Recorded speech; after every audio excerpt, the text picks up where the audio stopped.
go ahead. So the question is, are you planning to install a drainage path or creek into the northern area that isn't draining?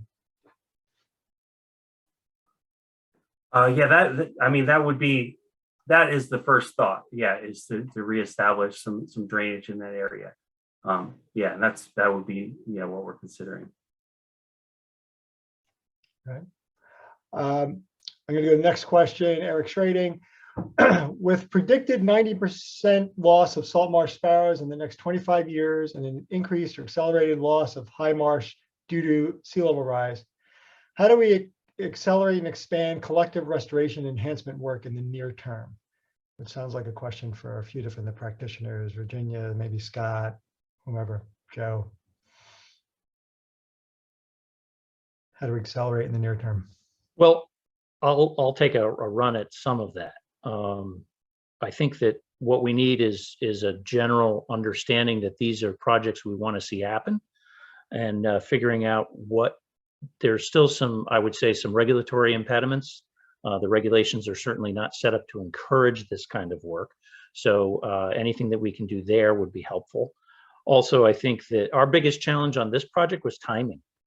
We ended up not being able to start the project until December, and then we were up against dredging restrictions that made us stop at the end of the year. So we were really up against it, both in terms of getting the project set up, and then any sort of delay probably would have resulted in us not being able to complete the project in one season. And given that there was 10,000 feet of pipeline out there, that would have been cost prohibitive. So I think there are still some challenges, both logistical and regulatory and policy wise, that we just need to get all on the same page. I mean, one of the things that our office is going to be spearheading over the next year or so will be a regional sediment management planning effort. Nature Conservancy is going to be helping us out with that. And we are going to be pulling people together to try to talk through some of these challenges so that we can get to a more predictable and sustainable economically and logistically doing these projects. Because I think it is important. I mean, not only do we have marshes that are in jeopardy, and we need to do something to provide resiliency for our coastal communities, and we have these endangered species that we need to manage. So there's a lot of positive that can come out of it, but I think we need to get somewhat of our house in order to accelerate the process. And then it's like it's your question gets to scale, and it's like, especially so these microtidal marshes are important for these birds, and what they really need is a little bit of material across a large area, because you saw with that frag example, a little bit higher than you want, it's not marsh anymore. So that like there has to be innovation in that regard. Like, how do you go big with a little bit of material? And I mean, I'm thinking more and more about an upland source material, because you also have the issue with acid sulfate soil. So an upland source might not have that issue if you choose wisely. And so and then more thinking about growing marsh, like growing a field and a farm, like being intensive about it. And it's if it's worth it, it's going to cost a lot, but you could probably achieve it. Thanks. I'm going to move on. Adrian, I'm going to skip over yours and go to there's a follow-up. Danielle has a question. She has a two-part question. First one for Scott. Who did your HEC-RAS modeling and which data informed that? Well, we used the data that was available from Fish and Wildlife Service, as well as data that was available publicly from Rutgers and some other places. But the HEC-RAS modeling was actually done by WSP, one of our consultants. And then for Joe or Dan, do you see this information, the HEC-RAS data, do you see this info helping inform a hydrological plan? What lessons related to hydrology, sediment transport? Actually, Danielle, you want to come off mute to explain this next part of your question? Sorry. Yeah, sorry. Yeah, I was just wondering, having some of that HEC-RAS modeling, if, from the lessons learned and seeing the site now from both sides of the project, if they had, any takeaways or lessons learned using that data for a design in the future?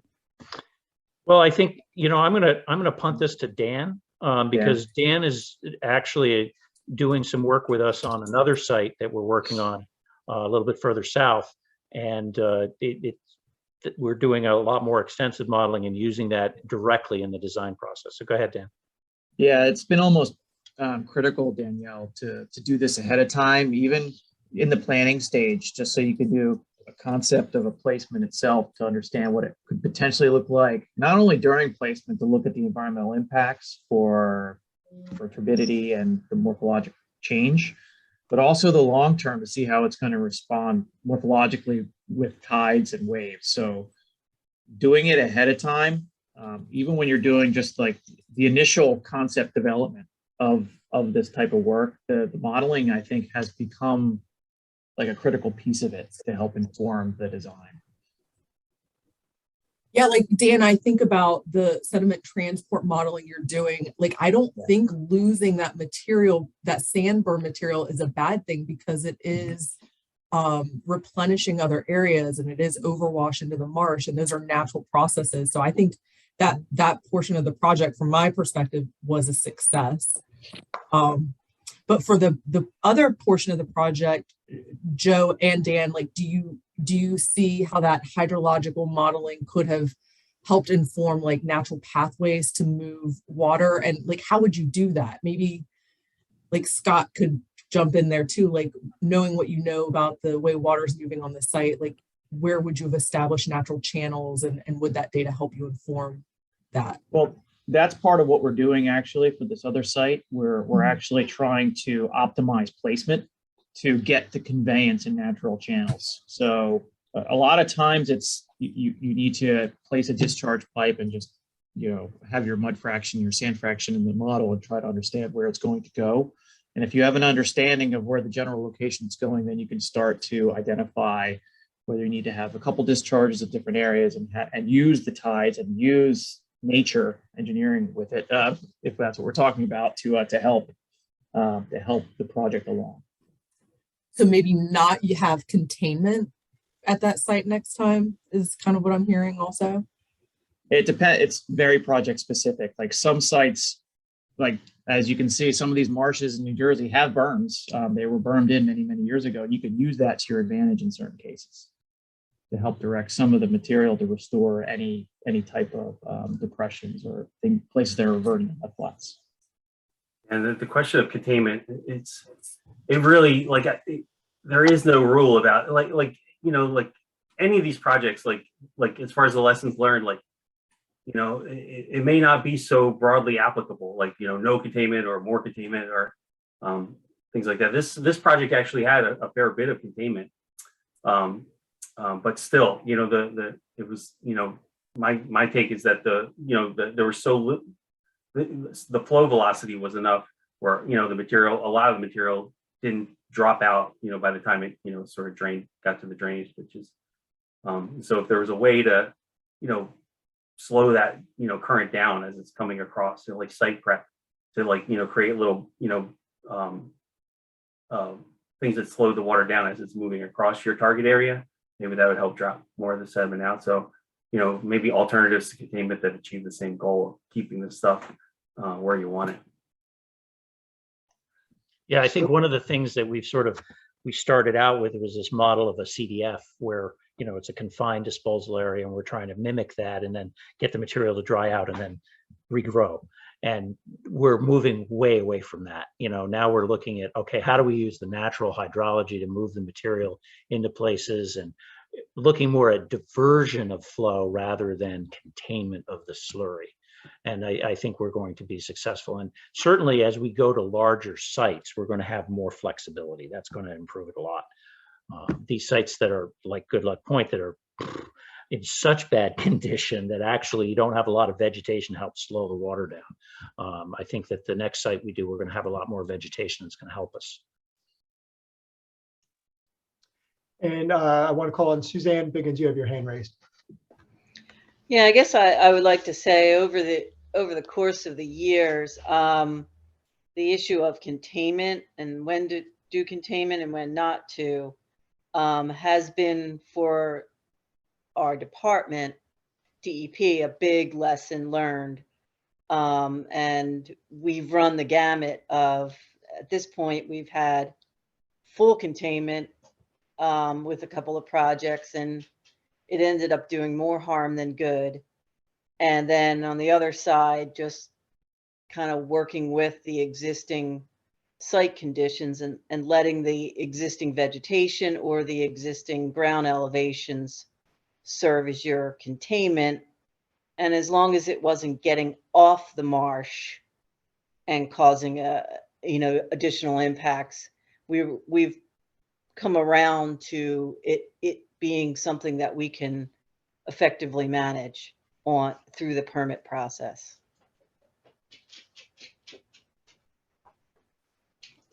Thank you guys so much for that rich discussion. I'm going to call on the regulatory folks since I dragged them into this, and then I'll close this out. So my question, I guess, for Suzanne, for Karen, and for Genevieve is, we've referenced these discussions and engaging early and bringing the regulatory community along through the projects as those decisions are being made before we get too far down the road. So I was wondering if there was an example. It sounds like there were multiple discussions, but if there's one example you can think of an issue that was raised and the compromise you reached, just briefly. Whoever wants to go first, come off mute and I'll mute myself. Hi, this is Genevieve. I'll start with what I can remember.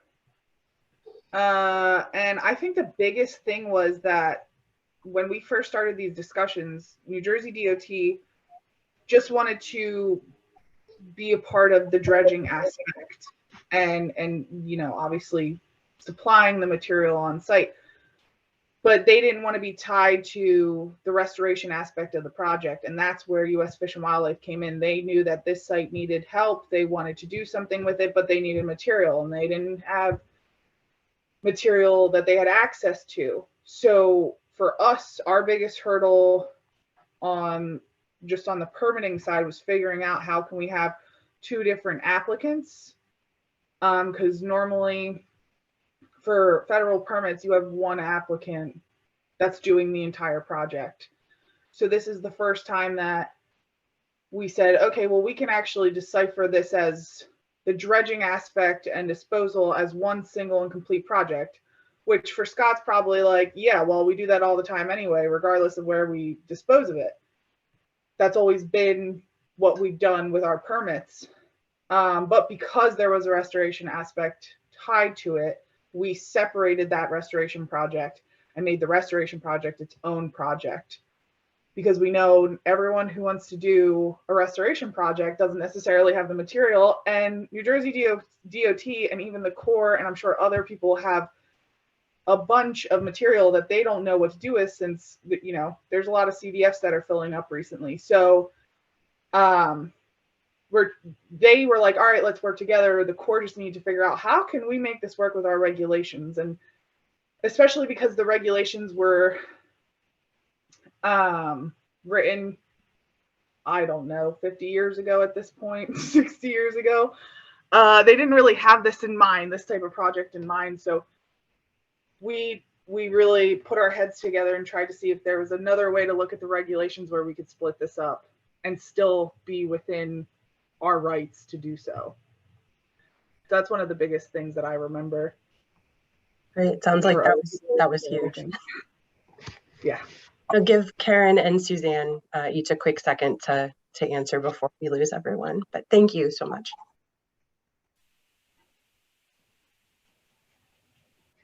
Karen. Do you want to go first, Suzanne, or should I? Go ahead, Karen. That's fine. Okay. There were a couple of big but not insurmountable issues that I recall. One was even first deciding whether or not the marsh was degraded and what information was needed to show that. And it really wasn't all that difficult. I mean, we actually used a lot of aerial photographs to show the loss of vegetation. So that was one kind of big issue to begin with. And then it was, that issue of containing, not containing. We all looked at where could the material go? What was at risk if the material spread? And as long as it's not really getting into a shellfish bed or SAV bed, there's a lot of flexibility. And the other was what was the end result? What did we want this marsh to be and how do we manage? And that took a little working. But I think, as Genevieve said in the beginning, the Fish and Wildlife Service has, great visions for its refuges, and also has, their management plans, and did a great job on the adaptive management plan. So it took effort, it took a little time, but it all worked out. Great, thank you. Suzanne. I think one of the good items that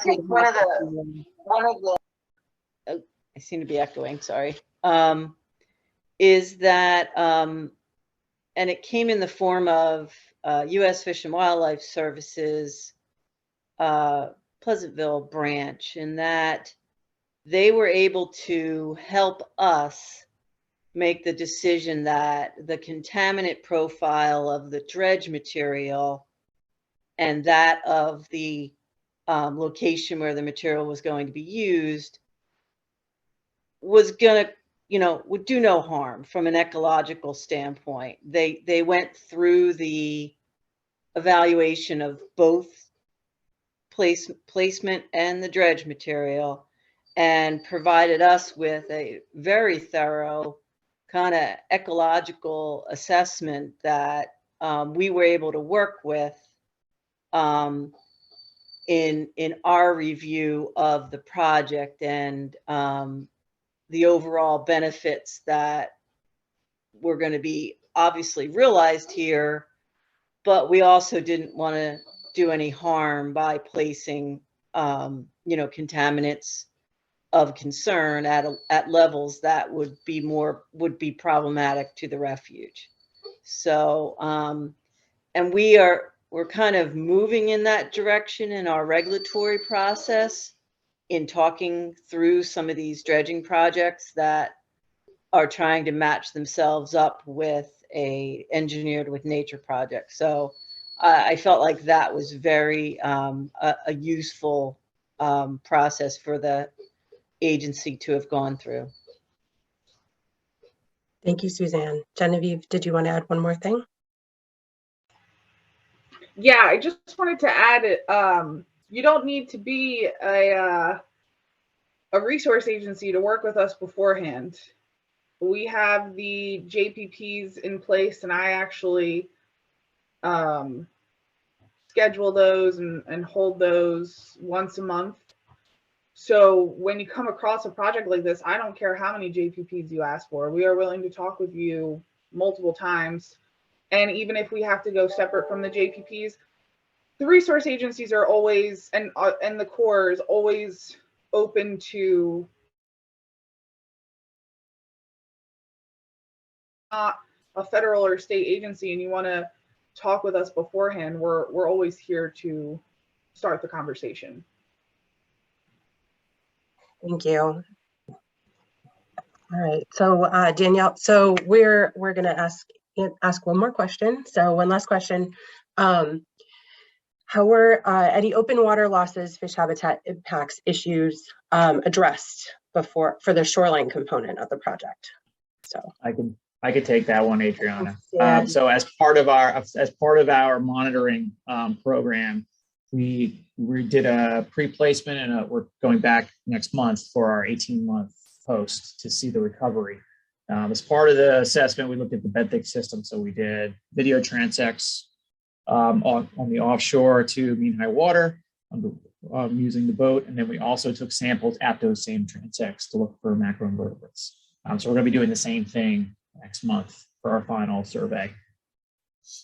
So that's what we looked at. Now, as far as fish goes, we did active turbidity monitoring. So we actually deployed a turbidity sensor out there for the entirety of the project, and then evaluated when we got back. So thankfully, the turbidity values that we saw was actually higher before they actually started doing the placement. Great. Well, I want to be respectful of everyone's time, but the good news is this webinar series is going to continue. So I've been really encouraged working in this space. I really appreciate both the regulatory structure and then practitioners' willingness to just have these open conversations and share projects, warts and all. I think there's a real opportunity for us to learn from each other's opportunities and expertise, and that extends even beyond New Jersey and Delaware. I'm really humbled that we've had participation from folks from New England and also in other mid-Atlantic states. So really excited that in this virtual world, we can all kind of learn from each other. So I will be sending a follow-up, as I said in the chat. And this series is probably going next towards constructing with sediments. We can tease out some of those finer, not all pun intended, finer grain materials, sandy materials, those kinds of questions, and really do a deep dive. And we're hoping to be able to continue to engage with our regulatory community and conservation practitioners across all industries and our dredging partners as we do so. So thank you all for your time. I will be sending the recording and whatever other materials I have permission to share early next week. And stay tuned for an announcement of our next webinar, which will hopefully be in late April. So thank you all. Thanks, Andrea. Thank you. This was great. Thank you.